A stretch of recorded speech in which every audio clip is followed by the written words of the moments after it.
값어치 있는 티켓인가? 아니면 무능을 향한 경고인가? 지금 대한민국 축구 국가대표팀은 심각한 위기에 봉착해 있습니다. 지난달 열린 브라질과의 친선 경기에서 0대5라는 충격적인 스코어로 무너진 것을 넘어서 경기 후 홍명보 감독의 발언이 기름을 부으며 팬들의 분노는 걷잡을 수 없는 수준으로 치솟고 있습니다. 이제 다가오는 11월 14일 볼리비아전, 그리고 11월 18일 가나전은 단순히 관중석이 비는 것을 넘어 축구 팬덤 전체의 국민적 보이콧으로 치닫고 있다는 움직임이 감지되고 있습니다. 한국 축구사의 초유의 사태가 예고되고 있는 셈입니다. 왜 지금 보이콧이 나오는가? 어제 서울 월드컵 경기장에서 펼쳐진 대표팀과 브라질의 친선전은 단순한 5대0 패배가 아니라 한국 축구의 현주소를 적나라하게 드러낸 치욕의 밤이었습니다. 경기 내내 브라질은 단단한 방패였고 대한민국은 그저 맥없이 허수아비처럼 휘둘렸습니다. 감독의 전술은 실종됐고 선수들은 갈피를 잃은 채 허둥대는 모습이었습니다. 90분 내내 일방적인 경기가 이어졌고 팬들의 가슴은 답답함으로 짓눌렸으며 희망의 단서 하나조차 발견할 수 없었습니다. 경기장엔 이미 경기가 끝났음에도 자리를 떠지 못하고 한숨만 내쉬는 팬들의 처절한 뒷모습이 가득했습니다. 그런데 참담한 패배 이후 기자회견장에 들어선 홍명보 감독의 발언이 팬들의 심장에 칼을 꽂는 격이 됐습니다. 그는 우리가 준비한 전술은 완벽했으나 선수들이 경기장에서 그 계획을 100% 구현해내는 데에는 분명한 어려움이 있었다라고 말했습니다.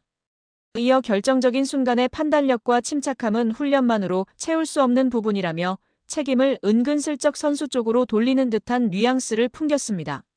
즉 한마디로 말하자면 감독으로서 나는 전술적으로 완벽했다. 책임은 선수들에게 있다. 그 궤변이 팬들 사이에 퍼지자 폭발적인 반발이 터져나왔습니다. 온라인 축구 커뮤니티, SNS, 유튜브 채널의 댓글창은 비난과 분노로 뒤덮였습니다. 경기 내내 벤치에 앉아 대체 뭘 했냐? 교체 타이밍도 엉망, 라인업도 엉망. 전술적 영향이 단 하나도 없던 감독이 어디 감히 선수 탓을 하나? 이게 국대 감독의 현실인가? 팀 전체의 시스템과 자신의 전술엔 책임이 없고 선수에게만 화살을 돌리다니. 신뢰는 이미 바닥을 쳤고 대표팀을 향한 팬들의 애정은 싸늘하게 식었습니다.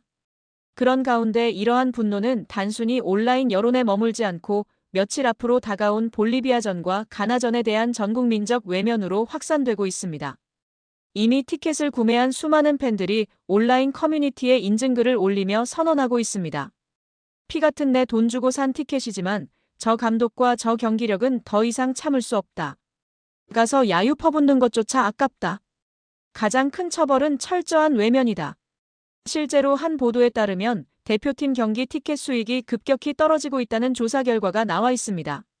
매일경제 즉 경기장 빈 좌석 하나하나가 곧 축구협회와 감독의 무능함을 향한 국민의 경고장이라는 댓글들이 수많은 좋아요를 받고 있습니다. TV 중계 시청률 하락, 구단협회에 대한 비판의 목소리까지 나오며 이 보이콧 움직임은 단순한 팬 감정 표출을 넘어 한국 축구의 심각한 위기를 상징하는 사회적 현상으로 변모하고 있습니다. 책임은 어디에 있는가? 이 모든 상황을 방관하며 여전히 홍명보 감독을 신뢰하고 있는 대한축구협회 KFA 또한 비판을 피할 수 없게 되었습니다.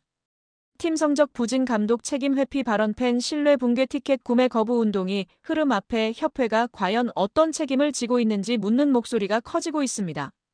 특히 협회 내부의 감독 선임 절차가 규정을 위반했다는 감사원 보고와 그에 따른 팬들의 싸늘한 시선이 더해지고 있습니다. 즉, 지금 위기의 근저에는 단지 경기력만이 아니라 조직 구조의 불투명성, 전술 리더십의 부재, 그리고 팬과의 신뢰 단절이 복합적으로 얽혀 있습니다. 다가오는 볼리비아전 가나전, 빈 좌석이 메시지다. 11월 14일 볼리비아전, 11월 18일 가나전. 이 두 경기는 단순한 친선 경기가 아닙니다. 지금 팬들에겐 티켓 구매 거부라는 메시지 창구가 되고 있고 경기장에 비게 될 수많은 빈 좌석이 곧 한국 축구 전체에 대한 준엄한 질책이 될 수 있습니다. 팬들은 말합니다. 경기장에 가서 야유를 퍼붓는 것조차 아깝다. 가장 큰 처벌은 외면이다. 내 티켓값이 어디 쓰였는지 알고 싶다. 감독이 책임지고 변화하지 않으면 우리는 더 이상 돈과 시간을 낭비하지 않겠다. 더 이상 가서 즐기자는 분위기가 아닙니다. 가지 말자, 지켜보자, 변화 없으면 사라지겠다는 팬들의 단호한 메시지가 전면에 나서고 있습니다. 협회와 감독, 프런트에게 묻습니다. 이 싸늘해진 팬심을 누가 어떻게 붙잡을 것인가? 몇 개의 빈 좌석이 경기장의 정막으로 바뀌어야 비로소 변화가 시작될 것인가? 변화의 시작은 팬의 표정에서부터. 지금 대표팀의 시계는 멈춰선 채 깊은 절망 속에 잠겨 있는 듯 보입니다. 그 절망은 경기장에서의 패배만이 아닙니다. 팬들이 자신의 시간, 돈, 감정을 더 이상 낭비하지 않겠다고 마음먹은 순간부터 시작된 위기입니다. 다음 두 경기에서 티켓 구매 보이콧이 현실화된다면 그건 단순히 경기장이 비었다는 사실만이 아니라 우리는 더 이상 이대로 두지 않겠다는 팬들의 강렬한 경고가 될 것입니다.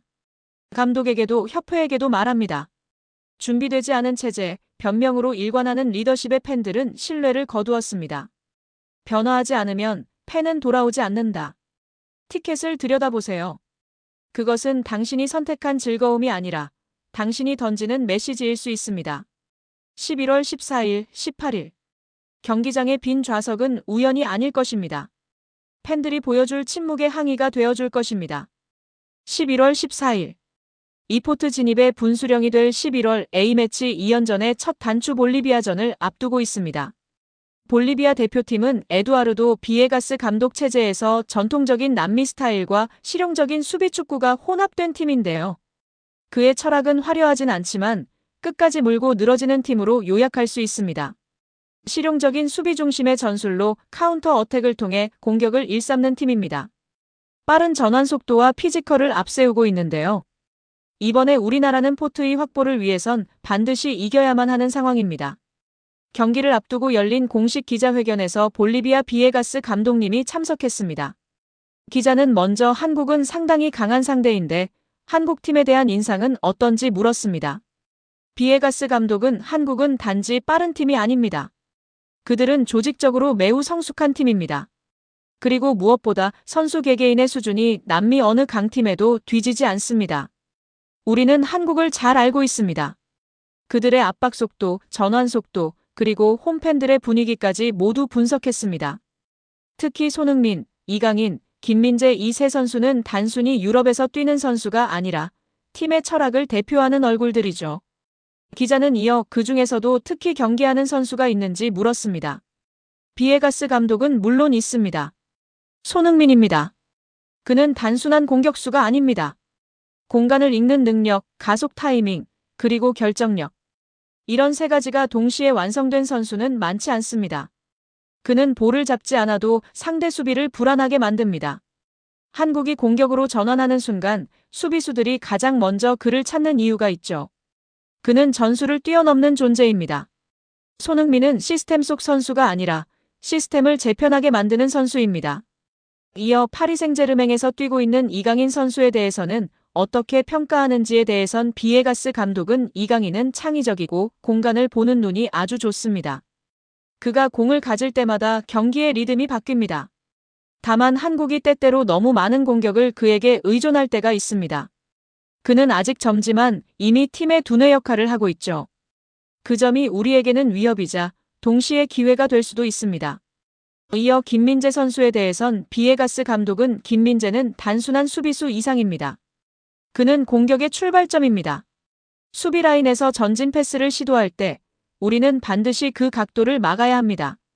우리는 그가 볼을 잡을 때 전방 압박을 유도할 계획입니다. 그러나 김민재는 압박을 즐기는 선수입니다. 그래서 우리는 단순히 달려드는 대신 그의 시야를 차단하는 구조적 접근을 택할 겁니다. 이어 한국은 최근 홍명보 감독 체제에서 3백 전술을 사용하고 있습니다. 한국의 전술 평가에 대해선 여기에서 비에가스 감독은 놀랄만한 소신 발언을 했는데요. 그는 이렇게 말하며 기자회견을 술렁이게 만들었습니다. 비에가스 감독은 솔직히 말해 저는 그 전술이 한국의 강점을 충분히 살리지 못한다고 봅니다. 한국은 스피드와 유기적인 전환이 장점인 팀입니다. 하지만 3백은 때때로 수비적 안정성보다 전진 타이밍의 혼선을 초래합니다. 윙백이 너무 깊게 내려앉는 순간 한국은 공격의 폭을 잃습니다. 손흥민처럼 넓은 공간을 활용하는 선수에게는 제약이 생기죠. 물론 홍 감독이 전술적으로 매우 세련된 지도자라는 점은 존중합니다. 하지만 우리는 그 구조의 빈틈을 이용할 방법을 이미 준비했습니다. 이어 그렇다면 내일 경기에서 볼리비아는 어떤 전략으로 임할 계획인지에 대해선 비에가스 감독은 우리는 수비적으로만 경기하지 않을 겁니다. 한국을 존중하지만 두려워하지는 않습니다. 중앙 압박을 강화하고 수비 라인을 유연하게 조정해 한국의 빠른 측면 전환을 차단하는 것이 핵심입니다. 특히 손흥민이 왼쪽으로 이동할 때마다 우리는 2명의 선수를 그에게 붙일 겁니다. 그러나 그게 전부는 아닙니다. 한국이 한쪽의 시선을 빼앗길 때 반대편 공간을 역습의 출발점으로 삼을 생각입니다. 이어 한국 팬들이나 언론은 볼리비아가 약체로 평가된다고 합니다. 그 부분에 대해 어떻게 생각하는지에 대해선 비에가스 감독은 우리는 약하지 않습니다. 단지 더 작은 나라일 뿐입니다. 볼리비아는 해발 3,600m에서 축구를 하는 나라입니다. 우리는 언제나 생존을 위해 싸워왔습니다. 그런 팀을 약체라고 부르는 것은 축구를 얕보는 겁니다. 우리는 한국의 강점을 존중하면서도 우리 방식으로 싸울 것입니다. 결과는 예측할 수 없지만 우리가 두려워하는 것은 오직 스스로의 한계뿐입니다. 마지막으로 한국 팬들에게 전하고 싶은 말에 대해선 비에가스 감독은 저는 한국을 존경합니다. 축구에 대한 열정, 훈련 문화, 그리고 선수들의 헌신. 이런 것들은 라틴 아메리카에서도 본받을 만한 수준입니다. 특히 손흥민 그는 한국만의 자부심을 세계로 확장시킨 인물입니다. 내일 우리는 그를 막으려 노력하겠지만 동시에 그를 존중할 것입니다. 왜냐하면 그는 축구를 아름답게 만드는 선수이기 때문입니다. 라고 전했습니다.